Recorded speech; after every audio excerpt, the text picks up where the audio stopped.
has slammed Pakistan at the United Nations. Ambassador Syed Akbaruddin, India's permanent representative at UN, has slammed Pakistan for providing safe haven to terrorists who carry out attacks in Afghanistan and in India. Akbaruddin said that these sanctuaries have for years provided safety to terror networks like the Taliban, Haqqani network, Daesh, Al-Qaeda and its proscribed affiliates such as the Lashkar-e-Taiba and Jaish-e-Mohammed.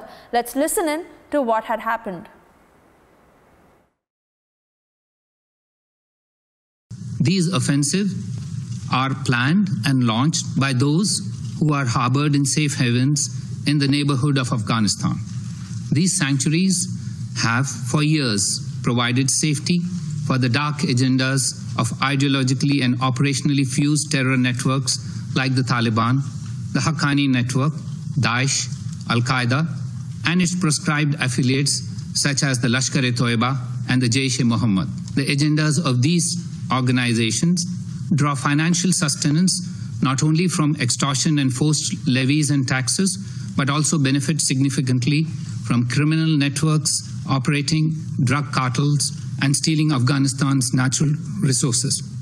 Afghans should lead these efforts not only between governments, but with civil society and business as stakeholders. India stands ready to support Afghanistan in every way we can. And our senior associate editor Aditya Rajkol joining us on the phone line. Aditya, although our union ministers have indicated that they don't have much hope from Imran Khan because he's nothing but army's stooge, but India has once again shown the mirror to Pakistan at the UN.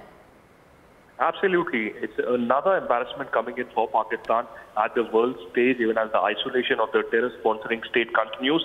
This was, in fact, an open debate at the United Nations Security Council on the situation in Afghanistan, where India's permanent representative and envoy to the UN, Syed Akbaruddin, was speaking.